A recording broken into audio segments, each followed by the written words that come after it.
ہمارے ہر پروگرام کے تمام کردار حقیقت اور اپنے تمام تاریخی پس منظر پر مبنی ہے۔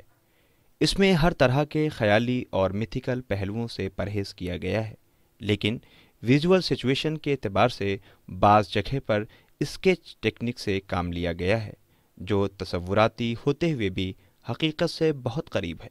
اور سارے پروگرام کے تمام تاریخی دستاویز قرآن مجید اور احادیث کے ساتھ ساتھ مختلف کتابوں سے لیے گئے ہیں، جو سند کے طور پر ہمارے پاس موجود ہیں۔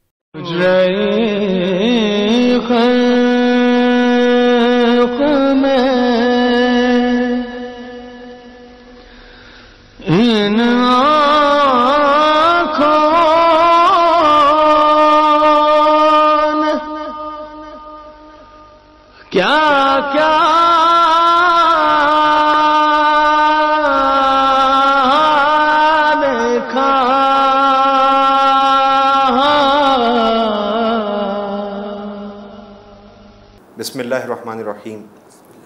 ناظرین السلام علیکم، میں ہوں ذیشان علی۔ پروگرام کربلا میں آپ سب کا استقبال ہے۔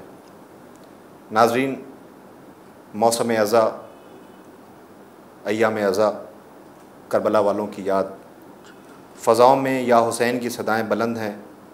وہ نواس رسول، عارف نبوت و امامت، اسلام کے شہداں، اسلام پہ قربان، بلکہ یوں کہہ دوں کہ اسلام جن کی قربانیوں کا مرہون منت، اس بارگاہ میں ہر ایک خراج عقیدت پیش کر رہا ہے، اس لیے کہ نواس رسول شہدائے کربلا کی شہادت کسی ایک قوم، کسی ایک ملت، کسی ایک فرد کے لیے نہیں، بلکہ اس دنیا کے اندر جہاں جہاں انسانیت بستی ہے ان سب کے لیے ہے۔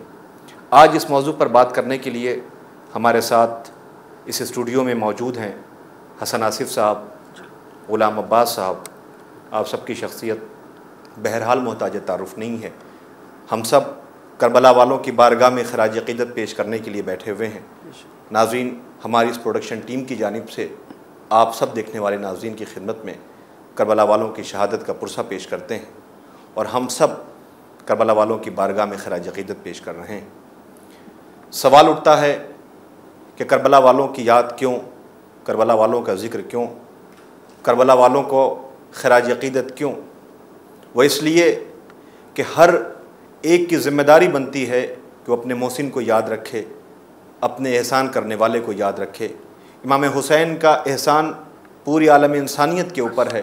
وہ اس لیے کہ 28 رجب سن 60 ہجری کو نواس رسول حسین ابن علی علیہ السلام نے اپنے بھرے گھر کے ساتھ قیام کیا، گھر چھوڑا، وطن عزیز کو چھوڑا، نانا کے مدینے کو چھوڑا۔ قیام امام حسین بہت عظیم فیصلہ تھا، بہت اہم فیصلہ تھا، اس لیے کہ وطن کا چھوڑنا کوئی آسان نہیں ہے۔ تو ہم سب سے پہلے ناظرین کے ساتھ اپنے دیکھنے والوں کی خدمت میں اس بات پہ ذرا گفتگو کر لیں کہ قیام کیا ہے۔ بسم اللہ الرحمن الرحیم۔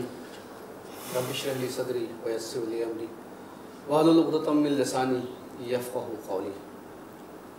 دیکھیے، جہاں تک قیام کا سوال ہے تو قیام کے معنی اصل میں ہوتے ہیں کہ کسی کے خلاف، یعنی کوئی ظالم طاقت ہے، باطل کے خلاف، باطل طاقت ہے، اس کے خلاف آواز بلند کر دینا، اس کے خلاف کھڑا ہو جانا، اسی کا نام قیام ہے۔ یعنی جو حضرت امام حسین اسلام کا قیام تھا وہ ایسے شخص کے، ایسے انسان کے خلاف تھا کہ جو سماج اور معاشرے میں برائیوں کو عام کر رہا تھا، برائیوں کو پھیلا رہا تھا، اور لوگوں کو طرح طرح سے ستا رہا تھا، لوگوں پہ ظلم کر رہا تھا۔ بے شک۔ تو حضرت امام حسین اسلام نے ایسے انسان کے خلاف قیام کیا تھا کہ جو اپنے وقت کی سب سے بڑی طاقت تھی۔ اب ظاہر سی بات ہے، جس کی حکومت اسپین سے لے کے سندھ تک تھی، یعنی اس کی حکومت کا ایک سرا، کہتے ہیں کہ اس کی حکومت میں سورج نہیں ڈوبتا تھا، یزید کی، اور ایک سرا اسپین جو یورپ کا حصہ فی الحال، دوسرا سرا سندھ جو کہ ایشیا میں ہے۔ تو اتنی بڑی حکومت ایسے ظالم بادشاہ کی، ٹھیک ہے، اور اس کا کام کیا تھا کہ وہ لوگوں پہ ظلم کرتا تھا، قتل عام، برائیوں کو سماج اور معاشرے میں پھیلا رہا تھا، اور پورا عالم اسلام، خصوصاً میں عالم اسلام کی بات کر رہا ہوں، کہ وہ بھی تماشائی بنا ہوا تھا۔ کسی میں یہ ہمت نہیں تھی جو یزید کے خلاف قیام کرتا، اس کی حکومت کا ڈر تھا، لوگوں ڈر تھا بالکل وہی ہوتا ہے کہ شجاعت بذات خود ایک بہت بڑا مسئلہ ہے. بے شک. کسی میں یہ ہمت نہیں تھی کہ جو آواز اٹھاتا کہ نہیں یزید بالکل کر رہا ہے وہ غلط ہے, سوائے حضرت ابا عبداللہ الحسین کے. آپ نے قیام کیا, اٹھے اور یزید سے کہا نہیں یزید جو تو کر رہا ہے وہ غلط ہے. بس یزید نے دیکھا کہ سارا عالم اسلام اور پوری دنیا سب خاموش ہے, لیکن یہ صرف حسین ہی ہیں ایسے ہیں کہ جنہوں نے میرے خلاف آواز اٹھائی. بس یہی دشمنی کا سبب, سب سے بڑی جو دشمنی. نہیں, یہاں پہ ایک سوال یہ پیدا ہوتا ہے کہ کیا صرف نواس رسول حسین ابن علی علیہ السلام ہی تھے جنہوں نے اس کے خلاف آواز بلند کی, یا جیسا آپ بتا رہے ہیں کہ اتنی بڑی حکومت تھی, جی اتنے زیادہ رہنے والے لوگ ہوں گے, جی. کیا کسی نے کوئی آواز بلند نہیں کی اس کے خلاف؟ دیکھیے اس گھرانے کے علاوہ, اس خانوادے کے علاوہ کسی نے آواز نہیں اٹھائی. گھرانے سے مراد اہل بیت کا جو گھرانہ ہے. کیونکہ میں یہ آپ سے بار بار اس لیے کہہ رہا ہوں جی کہ اس وقت جو ہمارے پروگرام کو ناظرین دیکھ رہے ہیں, جی ضروری نہیں ہے کہ وہ شیعہ ہوں, ضروری نہیں ہے کہ وہ مسلمان ہوں. بالکل. ہر انسان یہ جاننا چاہتا ہے کہ یہ 2 مہینے 8 دن جو ہر بستی کے اندر, ہر شہر میں, صرف میں ہندوستان کی بات نہیں کر رہا ہوں, جی بالکل. دنیا کے ہر کونے کے اندر یا حسین کی صدائیں بلند ہوتی ہیں.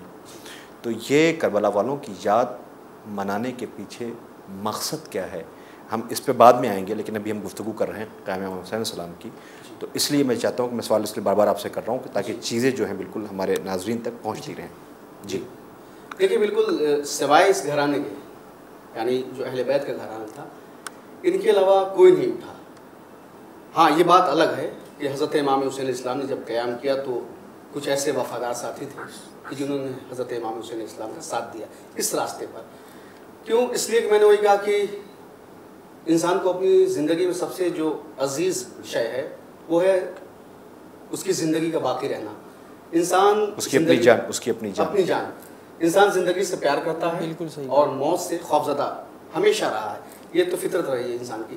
لیکن کربلا والوں نے جو پورا ایک زندگی کا جو نظام تھا, صحیح زندگی گزارنے اور پھر زندگی کو کیسے جیا جائے. زندگی کا مقصد مطلب بتا کہ زندگی کہتے کسے ہیں؟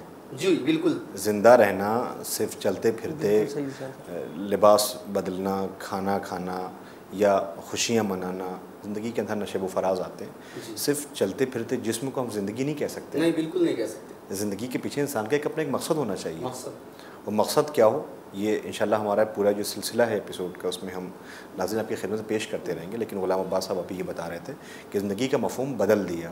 یعنی اس وقت کی جو زندگی تھی, جہالت کی زندگی, اس وقت کی جو زندگی تھی وہ ایسی باطل طاقتوں کے ساتھ شامل ہونا, یا ظلم کا بول بالا, یا کھلے عام شراب پینا, عورتوں کی بے عزتی, اور بلکہ یوں کہا جائے سماج کے اندر وہ چیزیں جو رائج ہونی چاہیے, ایک صحت مند ماحول کو وہ خراب کر رہا تھا.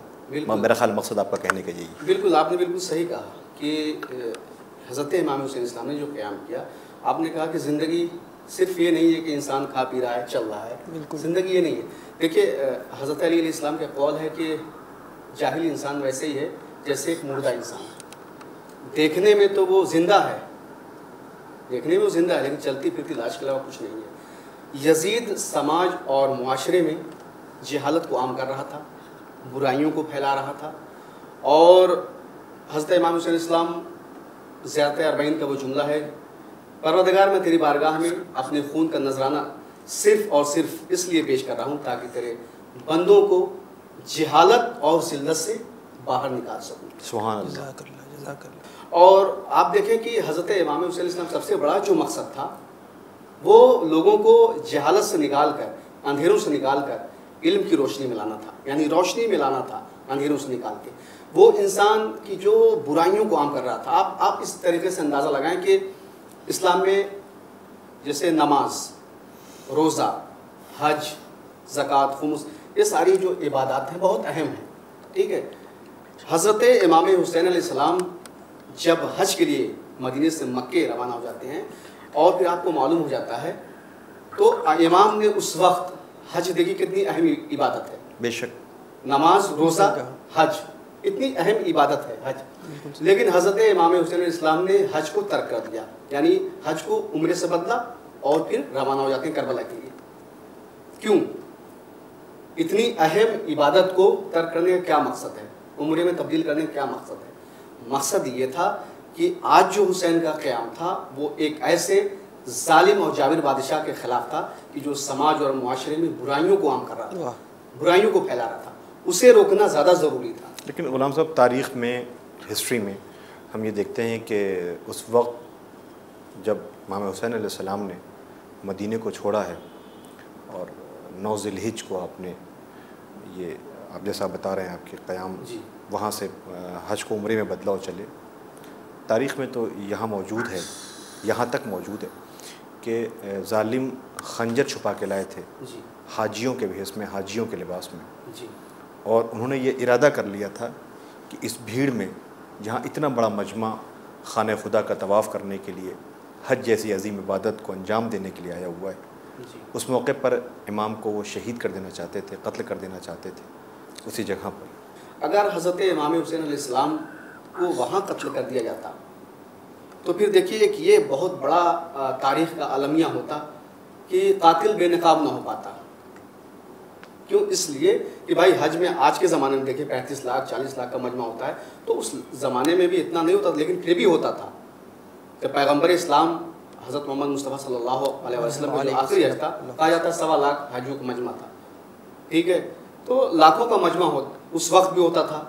تو اس وقت اگر حضرت امام حسین علیہ السلام شہید ہو جاتے وہاں پہ، تو جس طریقے سے آج حضرت امام حسین علیہ السلام کے قاتل کو چھپایا جا رہا ہے، ٹھیک ہے، یہ کہا جا رہا ہے کہ نہیں یزید نے حسین کو قتل نہیں کیا ہے، ٹھیک ہے، ابن زیاد کا نام لیا جاتا ہے، ابن زیاد کا نام لیا جاتا ہے، یزید کو خبر نہیں دی اور اپنی خبر نہیں مرضی تھی، سے، بہت ساری مگر غلام صاحب یہاں پر روک کر ایک بات جس پر میرا خیال ہے کہ روشنی ڈالنا بہت ضروری ہے، اور یہ بات چونکہ یہ پروگرام ہمارے ٹیلی ویژن پر اسکرین پہ ہے، لوگ دیکھ رہے ہیں اسے، چونکہ سلام ہو سیدہ ام المصائب عالمہ غیر معلمہ حسین علیہ السلام کی شریک مشن جناب زینب سلام اللہ علیہا پر۔ کیا تھا؟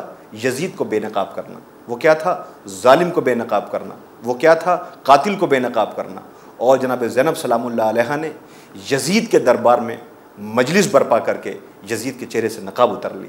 ہمارا سلام ہو کربلا کی اس پاک دامن بی بی پر، ان خواتین پر، ان شہزادیوں پر کہ جو درد و علم لیے ہوئے ایک مقصد کے تحت جہاں شہیدوں کے سر نو کے نیزہ کے اوپر ہیں اور انہیں قیدی بنا کے لے جایا جا رہا ہے۔ شریف گھرانے کی عورتیں ہیں یہ، جہاں شرافت آ کے سجدہ کرے، یہ وہ در ہے، یہ وہ گھر ہے، یہ وہ گھرانہ ہے۔ ہم سب ٹیلی ویژن کے ذریعے، اس پروگرام کے ذریعے شہیدوں کی بارگاہ میں خراج عقیدت پیش کر رہے ہیں۔ میں چاہوں گا کہ آپ بھی اس وقت جو ہے کچھ اشعار کے ذریعے، چونکہ ناظرین نے ابھی تک آپ کو اینکر کے صورت میں اور سیرت میں اور کردار میں پہچانا ہے، آپ ٹیلی ویژن پر پروگرام پیش کرتے رہتے ہیں، میں چاہوں گا کہ اشعار کے ذریعے، چونکہ کبھی کبھی ایسا ہوتا ہے گروپ ڈسکشن کرنے پر پروگرام کے ذریعے جب بات بہت پھیل جاتی ہے تو اشعار میں سمیٹ کر اسے پیش کر دیا جاتا ہے۔ میں کوئی بہت بڑا نوحہ خان نہیں، کوئی مرثیہ خان نہیں، کوئی سوز خان نہیں، لیکن جو کچھ میں سنتا ہوں لوگوں کے، جو نوحہ خان کے زبان سے، منہ سے، وہ میرے کچھ ذہن میں اشعار ہیں جو میں ناظرین کے سامنے، آپ لوگ کے سامنے پیش خدمت ہے۔ درمیان لاشوں کے مقتل میں کھڑی ہے زینب، درمیان لاشوں کے مقتل میں کھڑی ہے زینب، ہاتھ اٹھا کر کرے کس طرح سے لاشوں کو سلام، ہاتھ اٹھا کر کرے کس طرح سے لاشوں کو سلام، ہاتھ رسی میں شانوں سے بندھی ہے زینب، درمیان لاشوں کے مقتل میں کھڑی ہے زینب، شے پہ چلتے ہوئے خنجر کو بھلا کیا معلوم، شے پہ چلتے ہوئے خنجر کو بھلا کیا معلوم کس طرح خاک پہ غش کھا کے گری ہے زینب، درمیان لاشوں کے مقتل میں کھڑی ہے زینب۔ سبحان اللہ۔ اس شہزادی کی بارگاہ میں خراج عقیدت پیش کیا جسے دنیا علی کی لاڈلی بیٹی جناب زینب سلام اللہ علیہ کی صورت میں پہچانتی ہے۔ مجھے بھی کچھ اشعار یاد آ رہے ہیں کہ سلام عصمت زہرا کی ورثہ دار سلام، سلام مملکت غم کی تاجدار سلام، سلام سبت نبی کی شریک کار سلام، سلام جرت حیدر کی یادگار سلام، وقار مریم و حوا سلام ہو تجھ پر، سلام ثانی زہرا سلام ہو تجھ پر۔ ابھی آپ فرما رہے تھے کہ جگر پہ اکبر و اصغر کے داغ اٹھائے ہوئے، ضعیف جسم پہ دروں کے زخم کھائے ہوئے، گرانی رسن و توق آزمائے ہوئے، جو درد دل میں تھا اس کو دمہ بنائے ہوئے، سوئے دمشق چلی حق کی روشنی لے کر، جو مر چکے تھے خود ان کی بھی زندگی لے کر، قدم قدم پہ مقاصد کی عظمتوں کا خیال، نفس نفس پہ بھتیجے کے زندگی کا سوال، ردا چھنی تو بڑھا اور عصمتوں کا جلال، کھلے جو بال تو نکھرا حسینیت کا جمال، نقی بفتح شہ مشرقین بن کے اٹھی، نہ تھے حسین تو زینب حسین بن کے اٹھی۔ غلام عباس صاحب، ثناء صاحب، کلیجہ چاہیے اس کے لیے، طاقت چاہیے اس کے لیے، طہارت چاہیے اس کے لیے، حوصلہ چاہیے اس کے لیے۔ لاشوں کے درمیان جہاں پیاسے گود کے پالے بھائی بھتیجے سب کی لاشیں بے گور و کفن پڑی ہوئی ہوں، سر تن سے جدا کیے جائے چکے ہوں، ماؤں کو رونے نہ دیا جا رہا ہو، بھائی کی نشانی جو بیمار ہے جسے قیدی بنایا جا رہا ہو، حسین کی 4 سال کی بیٹی یعنی جناب زینب سلام اللہ علیہ کی بھتیجی جو اپنے باپ کو یاد کر کے بے ساختہ رو رہی ہو، ایسے ماحول میں جناب زینب کا ان قیدیوں کو سہارا دینا، ڈھارس دینا، لاشوں کے درمیان کھڑی ہو کر کے علی کی بیٹی نے وعدہ کیا تھا بھیا جا تو رہی ہوں، روؤں گی نہیں، میرے بھائی تیری اس مظلومیت کو دنیا تک پہنچا دوں گی، بھیا تیری اس قربانی کو دنیا تک پہنچا دوں گی۔ آج ظالم نہ رونے دے زینب کو، مگر یاد رکھنا بھیا کی انہی آنسوؤں کے سیلاب میں میں یزیدیت کو مٹا دوں گی، یزیدیت کا نام و نشان مٹ جائے گا۔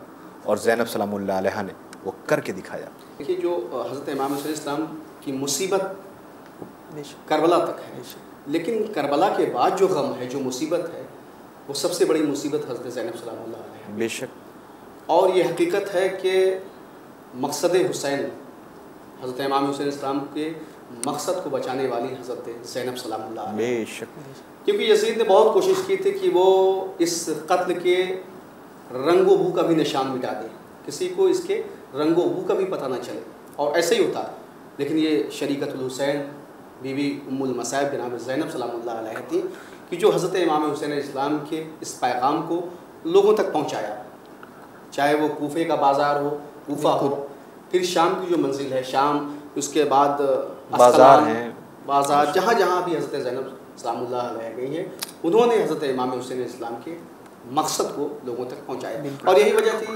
دیکھیے کہ یزید نے چھپایا تھا لوگوں سے، جسے قتل کیا گیا، اس نے معاذ اللہ یہ کہا تھا کہ ایک ایسے انسان کو ہم نے قتل کیا ہے جو ہمارے خلیفہ کے خلاف جس نے آواز اٹھائی ہے، ٹھیک ہے، لیکن اس نے نام نہیں بتایا تھا۔ لیکن جب حضرت زینب سلام اللہ علیہ نے یہ اپنے خطبات کے ذریعے سے، اپنے پیغام کے ذریعے سے لوگوں تک یہ بات پہنچائی کہ یزید نے جو کیا ہے وہ غلط ہے، اور جسے قتل کیا گیا ہے وہ سید الشہداء حضرت امام حسین السلام جو نبی کے نواسے ہیں، تو اس وقت جب آہستہ آہستہ لوگوں کو معلوم ہونا شروع ہوا، تب شام میں انقلاب آیا ہے۔ یہ حضرت زینب کی کوشش تھی، شام میں انقلاب آیا ہے۔ جب انقلاب آیا ہے، اب دیکھیں کہ حضرت امام حسین السلام کی شہادت کے بعد کوفہ کے بعد شام یزید نے قید کر دیا تھا۔ اس کا ارادہ یہ تھا کہ یہ جو قیدی ہیں اسی زندان میں، اسی قید خانے میں ختم ہو جائے، لیکن یہ حضرت زینب کا انقلاب تھا کہ جب کوفے میں انقلاب آیا ہے، لوگوں کو معلوم ہوا ہے، کیونکہ آپ نے خطبات کے ذریعے سے لوگوں میں بیداری پیدا کر دی، بیداری پیدا کی، انقلاب آیا. جب انقلاب آیا تو لوگ یزید کے پاس پہنچے اور کہا کہ اب جناب سکینہ کی جب شہادت واقع ہو گئی کہ اب ان جو قیدی ہیں انہیں آزاد کر دے یزید، ورنہ شام میں ایک ایسا انقلاب آئے گا کہ جو تیرے اس قصر کی اینٹ سے اینٹ بجا دی جائے گی اور پھر صرف خون کا دریا بہے گا.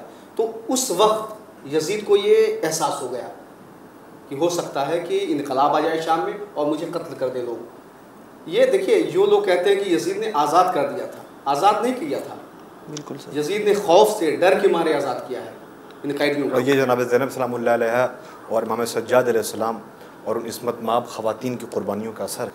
ایک حسین کی بیٹی تھی جو دن رات اپنے بابا کو یاد کر کے رویا کرتی تھی. مگر ہاں اتنا ضرور کہنا چاہیں گے کہ امام حسین علیہ السلام نے باطل کو بے نقاب کرنے کے لیے، ظالم کو بے نقاب کرنے کے لیے جو تیاریاں کی تھیں وہ دنیا اسے فراموش نہیں کر پائے گی. سوچیں آپ، دیکھنے والی چیز ہے ناظرین، محسوس کرنے والی چیز ہے کہ ایک طرف امام حسین کی وہ بیٹی جو مدینے میں بیمار ہے، امام حسین ساتھ لے کر کے نہیں آئے، بھرا گھر خالی ہو گیا ہے، وہ وہاں سے رو رو کے کہتی ہائے بابا. ادھر کربلا میں لاشیں بے گور و کفن پڑے ہوئے بھوکے پیاسے شہید کیے گئے ہیں. یہاں سے جہاں پہ یہ سفر ختم ہوتا ہے وہ شام ہے، وہاں ایک 4 سال کی بچی اپنی مظلومیت کا مرثیہ پڑھ رہی ہے، ظلم بتا رہی ہے دنیا کے سامنے. جو تنہا زندان شام میں قید تھی وہ وہیں مر گئی شہزادی، اور وہاں سے ہائے بابا کی آوازیں بلند کر رہی ہے. ادھر یہ خطبات ہیں، ان اسیروں کا قافلہ ہے، یعنی چاروں طرف سے یہ اہل بیت اطہار کا گھرانہ ہے جس نے یہ طے کر لیا تھا قیام، جس پہ ہم بات کر رہے ہیں ناظرین، کہ قیام امام حسین علیہ السلام تھا کہ دنیا کو پتہ چل جائے کہ علی کا قاتل کون ہے، دنیا کو پتہ چل جائے کہ حسن کے جنازے پر تیر برسانے والا کون ہے، دنیا کو پتہ چل جائے کہ اہل بیت اطہار پر ظلم کرنے والا کون ہے. کہ آج دنیا میں جب بھی باطل نے سر اٹھانے کی کوشش کی ہے اس نے ہمیشہ دھرم کا سہارا کیوں لیا ہے، مذہب کا سہارا کیوں لیا ہے، مذہب کی آڑ کیوں لی ہے. لہذا ضرورت ہے ہر الگ الگ عقائد، الگ الگ مذہب، الگ الگ ادیان کے ماننے والوں کو کہ پہلے اپنے مذہب کی معرفت پیدا کریں، پہچانیں کہ ہمارا مذہب کیا کہتا ہے، ہم جس مذہب پہ چل رہے ہیں اس کے پیغام کیا ہیں. کہیں ایسا تو نہیں مذہب کی آڑ میں ہمارا استعمال ہو رہا ہے. کربلا امام حسین کے قیام کا مقصد بھی یہی تھا، جسے کر کے اسیران کربلا نے دنیا کے سامنے پیش کر دیا. بالکل صحیح کہا آپ نے. اور آج پوری دنیا میں حضرت امام حسین اسلام کا یہ غم منایا جا رہا ہے، اور حضرت امام حسین الاسلام سے جو لوگوں کو محبت ہے، دیکھیے یہاں حضرت امام حسین اسلام کو ہندو وہ بھی مانتا ہے، مسلمان وہ بھی ہے، کرسچن ہے وہ بھی. کیوں؟ اس کا صرف ایک ریزن ہے کہ حضرت امام حسین اسلام کا مقابلہ نہ کسی قبیلے سے تھا، نہ کسی قوم سے تھا، نہ یزید سے تھا، بلکہ حسین کا مقابلہ ظلم سے تھا، حسین کا مقابلہ اندھیروں سے تھا، حسین کا مقابلہ جہالت سے تھا، بے شک حسین کا مقابلہ برائیوں سے تھا. امام حسین اسلام برائیوں کو ختم کرنا چاہتے تھے، برائیوں سے مقابلہ تھا، اس انسان سے مقابلہ تھا کہ جو برائیوں کو سماج میں عام کر رہا تھا. اور ہر انسان یہ چاہتا ہے کہ سماج اور معاشرے سے برائیاں ختم ہو جائیں، ظلم ختم ہو جائے، اور جو ظالم برائی پھیلا رہا ہے یا سماج اور معاشرے میں بدامنی پھیلا رہا ہے، تو ہر انسان اگر اس باضمیر ہے، اگر تھوڑا سا بھی اسے عقل ہے، تو وہ یہ چاہے گا کہ ایسا انسان سماج اور معاشرے میں نہ رہے. اور یہی وجہ ہے، سب سے بڑی وجہ حضرت امام حسین اسلام، ہر قوم، ہر مسلک، ہر مذہب حضرت امام حسین اسلام سے محبت. آنے والی دنیا کے لیے، زمانے کے لیے جوش مری آبادی نے بھی کہہ ہی دیا تھا کہ انسان کو بیدار تو ہو لینے دو، ہر قوم پکارے گی ہمارے ہیں حسین. اس لیے کہ جو قوموں کی اپروچ ہے، جو لوگوں کا نظریہ ہے، جو اس کی فطرت میں ہے اچھائیاں، ان اچھائیوں کو کسی نے اگر دعوت دی ہے، اسے کسی نے اگر تربیت دی ہے، اسے کسی نے اگر پروان چڑھایا ہے، وہ کربلا ہے. آپ چلتے چلتے ہوئے ناظرین کی خدمت میں ہم سب مل کر کے کربلا والوں کی بارگاہ میں آپ کے ساتھ خراج عقیدت پیش کرنا چاہتے ہیں. یہ لکھنؤ کی انجمن ہے، اور مجھے یاد نہیں کون سی انجمن ہے. میں ایک بار شب داری تھی اور میں مجلس اعزا، جس وقت مجلس ہوئی میں مجلس سے نکلا اور میں گھر کے لیے واپس آ رہا تھا، تو بس راستے میں ہی میں نے یہ نوحے کے جب میں نے سنا ہے بول سنے تو میں وہیں پر رک گیا اور میں واپس آیا. میں نے پوچھا یہ انجمن کہاں کی ہے، کون سی انجمن ہے. وہ 4 لائنیں میں نے سنی، لیکن یقین مانیے ذیشان علی صاحب دل پھٹ گیا. ایسے بولتے جو پیش خدمت ہے ضرور پیش کریں اسے. ظلمتوں کا سلسلہ چلتا رہا بال کھولے بے ردا چلتا رہا ایک رسن میں باندھ کر 12 ستاروں کے گلے ایک رسن میں باندھ کر 12 ستاروں کے گلے ظلمتوں کا سلسلہ چلتا رہا بال کھولے بے ردا چلتا رہا